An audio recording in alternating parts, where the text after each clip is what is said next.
Muito bem-vindos ao Bit by Bit, onde a gente revisa as notícias mais importantes do dia para os mercados. Hoje vamos abrir falando da Rosa Weber, que libera o pagamento das emendas do orçamento secreto. A ministra do STF tinha suspendido a execução das emendas de relator no orçamento 2021. A retomada terá que seguir novas regras de transparência aprovadas pelo Congresso. Em novembro, a ministra atendeu a um pedido de partidos da oposição e determinou a suspensão do pagamento dessas emendas. Na mesma decisão, pediu a adoção de total transparência e publicidade nessas movimentações financeiras. A decisão da Rosa Weber foi confirmada pelos colegas por 8 votos a 2. A partir da determinação inicial da ministra Rosa Weber, o Congresso aprovou na última semana mudanças nas regras do chamado orçamento secreto. Técnicos legislativos e parlamentares da oposição, no entanto, consideram que o novo texto mantém a falta de transparência. Isso porque o texto mantém em sigilo os nomes dos senadores e deputados que indicaram emendas em 2020 e no ano atual. O texto aprovado estabelece um limite para as emendas do relator, que não poderão ultrapassar a soma das emendas individuais e de bancada. Hoje não existe um valor máximo. A partir de 2022, os nomes dos autores das indicações serão publicados no site da Comissão Mista de Orçamento. Além de parlamentares, agentes públicos e a sociedade civil também poderão fazer solicitações para o uso do dinheiro, o que, segundo técnicos legislativos, abre uma brecha para que o nome do deputado ou senador continue oculto. Um parlamentar pode negociar emendas e pedir para que um prefeito, por exemplo, faça o pedido diretamente ao Congresso. Assim, o nome divulgado não seria o dele, mas o do prefeito. Agora vamos falar do IGPDI de novembro, que cai 0,58%, depois de uma alta de 1,6% em outubro. O Índice Geral de Preços Disponibilidade Interna registrou uma queda de 0,58 em novembro. O dado foi divulgado nesta terça-feira, dia 7, pela Fundação Getúlio Vargas. O recuo ficou mais intensa que a mediana negativa de 0,44 das estimativas na pesquisa Projeções Broadcast, cujo intervalo de queda ia de 0,96% até um avanço de 0,49%. Com o resultado, o IGPDI acumula uma elevação de 16,28% no ano e um avanço de 17,16% nos últimos 12 meses. A FGV informou ainda que os resultados dos 3 indicadores que compõem o IGPDI, o IPADI, que representou o atacado, teve redução de 1,16% em novembro, depois de uma alta de 1,9% em outubro. O IPCDI, que apura a evolução dos preços no varejo, subiu 1,08% no mês passado, após um avanço de 0,77% em outubro. E o INCCDI, que mede o impacto de preços na construção, teve elevação de 0,67% em novembro, depois de uma alta de 0,86% em outubro. As altas de 7,44% no custo da gasolina e de 10,61% no etanol pressionaram a inflação do consumidor dentro do GPDI. 2 das 8 classes de despesa registraram taxas de variação mais elevadas. Transportes, de 1,31% em outubro para 3,07% em novembro, habitação de 0,37% para 0,56% e condomínio residencial de 0,39% para 1,43%. Na direção oposta, as taxas foram as mais baixas no grupo de alimentação, 0,88% para 0,66%, comunicação de 0,44% para 0,09%, saúde e cuidados pessoais de 0,25% para 0,16%, vestuário de 0,81% para 0,59%, educação, leitura e recreação de 1,57% para 1,51%, despesas diversas de 0,28% para 0,2%. Os destaques partiram dos itens hortaliças e legumes, que vinham de uma subida de 9,4% e tiveram uma subida de 6,68%. Tarifa de telefone residencial de 5,07% para 0,25%. Artigos de higiene e cuidado pessoal de 0,56% para 0,17%. Calçados de 1,32% para 0,37%. E passagem aérea de 9,97% para 8,87%. Além de alimentos para animais domésticos de 1,98% para 1%.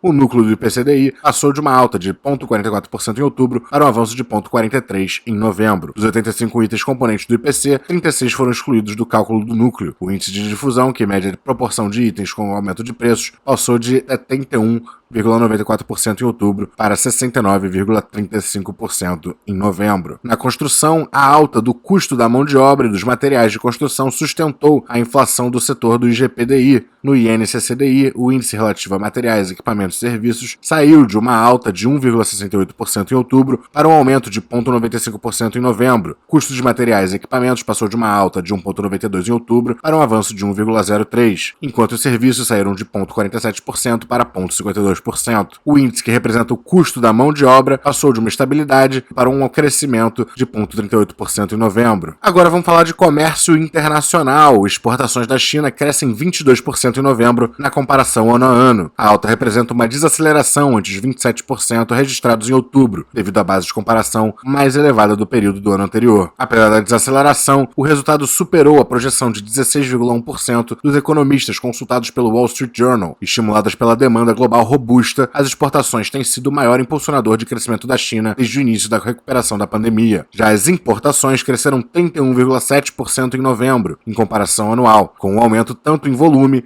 quanto em preços de carvão e gás natural importados, disse a Administração Geral das Alfândegas. A alta ficou acima da registrada em outubro, de 20,6%, e da expectativa do mercado, de 19,8%. Com isso, o superávit comercial da China atingiu 71,72 bilhões de dólares em novembro, abaixo dos 84,5 bilhões de outubro e da previsão de 82,2 bilhões. E já que estamos falando da China, vamos falar um pouquinho da Evergrande, só mais um pouquinho. Ela deixou de pagar uma dívida e o prazo para pagar a mesma já expirou. Além disso, uma nova incorporadora chinesa entra em crise. Caixa, a maior detentora de dívida offshore da China, entre as incorporadoras depois da Evergrande, corre o risco de se tornar inadimplente. Alguns detentores de títulos estrangeiros da Evergrande não receberam os pagamentos de cupons ao final de um período de carência de 30 dias, disseram 5 pessoas com conhecimento no assunto, empurrando a incorporadora imobiliária sem dinheiro para mais perto da inadimplência formal. Além disso, a pequena empresa Caixa Group Holdings também dificilmente cumprirá o prazo para pagar 400 milhões de dólares da sua dívida offshore nesta terça-feira, dia 7, disse uma fonte com conhecimento no assunto. O governo chinês disse repetidamente que os problemas da Evergrande podem ser contidos e medidas para aumentar a liquidez no setor bancário, juntamente com os planos da empresa de prosseguir com a reestruturação da sua dívida externa, ajudaram a tranquilizar os investidores globais. E de fato, mesmo com essa notícia, o mercado continua tranquilíssimo no dia de hoje. Agora vamos para o cenário corporativo, começar falando da PetroRio, que registra uma queda de 0,77% na produção de novembro em relação ao mês anterior. A empresa informou que o Campo de Frade teve sua produção interrompida por 3 dias devido a 2 shutdowns causados por falha no sistema de automação. Ela produziu 31.285 barris de óleo equivalente por dia em novembro de 2021, uma redução de 0,77% em relação ao mês anterior. O montante foi de uma produção diária de 15.238 no cluster do Polvo e TBMT, 13.843 para Frade e 2.154 do campo de Manati. Agora vamos falar da Ambipar e da sua subsidiária Environmental ESG, que compra a empresa de gerenciamento de resíduos industriais Ecotec. A aquisição dos ativos e dos contratos de gestão de resíduos industriais da Ecotec foi feita através da controlada indireta Ambipar Environmental Nordeste. O valor da transação não foi divulgado. A Ecotec tem em seu portfólio gerenciamento de resíduos industriais com operação no estado da Paraíba. Segundo as companhias, a aquisição permite que a Ambipar gere sinergias na valorização de resíduos e expanda sua presença na região Nordeste. E vamos falar também da Kepler Weber, que vai recomprar até 3 milhões de ações. Ela anunciou que o Conselho de Administração da companhia aprovou a criação de um novo programa de recompra de até 3 milhões de ações, equivalentes a 9,9% das ações totais emitidas pela companhia. Segundo a mesma, o programa tem como objetivo a manutenção em tesouraria das ações para eventual cancelamento ou alienação pela companhia. A diretoria executiva vai decidir o momento e a quantidade de ações que serão adquiridas, respeitando os limites previstos na regulamentação aplicável. O prazo máximo para aquisição das referidas ações é de 18 meses. E quem também vai recomprar ações é a Via, a antiga Via Varejo. Ela aprovou um programa de recompra de até 18 milhões de ações. O objetivo do programa, porém, é adquirir ações para fazer frente aos programas de incentivo de longo prazo e retenção dos principais executivos. Então, enquanto a Kepler Weber planeja manter em tesouraria e talvez eventualmente cancelar essas ações, as da Via serão usadas para incentivar a retenção dos seus executivos. Esses 18 milhões de ações são correspondentes a até 1,126% do total de ações de emissão da varejista. O programa terá duração também de 18 meses. Além disso, a CSN também informou que o seu Conselho de Administração aprovou um programa de recompra, que vai ser válido até meados do próximo ano, segundo fato relevante ao mercado. O programa da CSN envolve a recompra de até 30 milhões de ações ordinárias da companhia, volume equivalente a 4,6% dos seus papéis de circulação. Vamos agora aos destaques do Ibovespa no dia de hoje. Dentre as altas, em primeiro lugar, a gente tem a Melius subindo 13,58%. Logo em seguida, a Unity do Banco Inter subindo 13,36%, Preferencial do Banco Inter subindo 12,14%, Localweb sobe 6,97%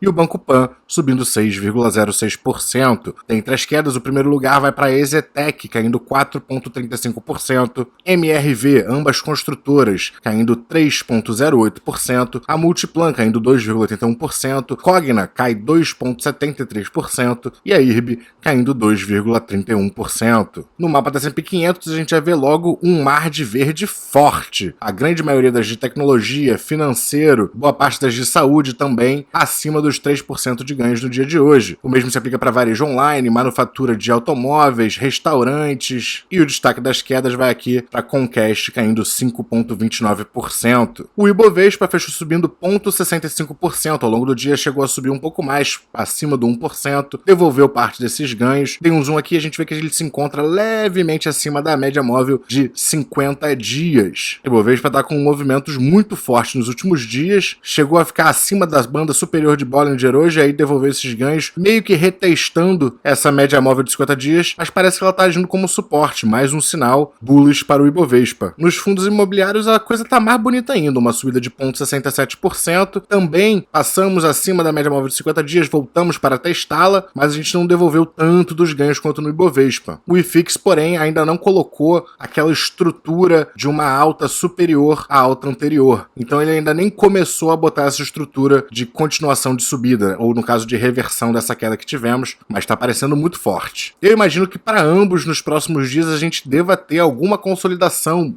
pequena, mas alguma consolidação. O S&P 500 veio muito forte hoje mesmo, subindo 2,07%, se colocando tanto acima dessa linha de tendência que a gente vem acompanhando há algum tempo, quanto acima da média móvel de 20 dias. O S&P abriu com gap, nem caiu depois do gap, só continuou subindo muito forte. Nasdaq mais forte ainda, subindo 3,03%. O índice da Alemanha também subindo 2,82%, também fechando acima da média móvel de 20 dias. Durante a madrugada, o índice de Hong Kong também subiu 2,72%, mas ainda longe das suas principais médias móveis. O petróleo cru também teve um dia de alta, 2,35%, similar ao Ibovespa, devolveu boa parte dos ganhos que ele teve ao longo do dia. O ouro em reais teve uma queda de 0,25%, abriu com um gap maior ainda para baixo, recuperou parte dessas perdas, mas ainda assim uma queda. E o dólar em reais encontrou mais uma vez resistência nesse ponto aqui dos R$ 5,69, não conseguiu tocar os R$ 5,70 e hoje está caindo 1,35%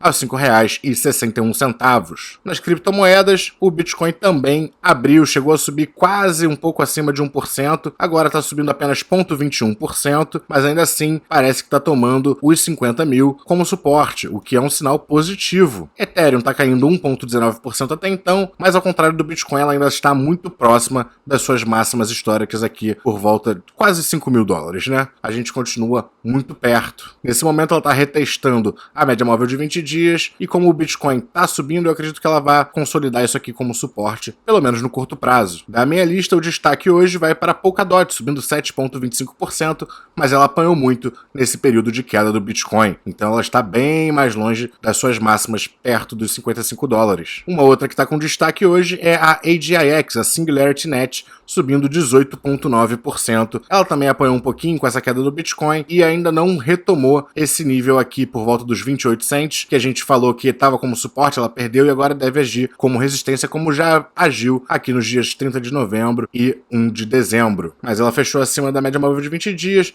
o próximo passo seria retomar a média móvel de 50 e aí então talvez consolidar o nível dos 28 cents como suporte. Bom, o Bit by Bit vai ficando por aqui. Se você gostou do conteúdo, não se esqueça de dar aquele like, se inscrever no canal e até amanhã.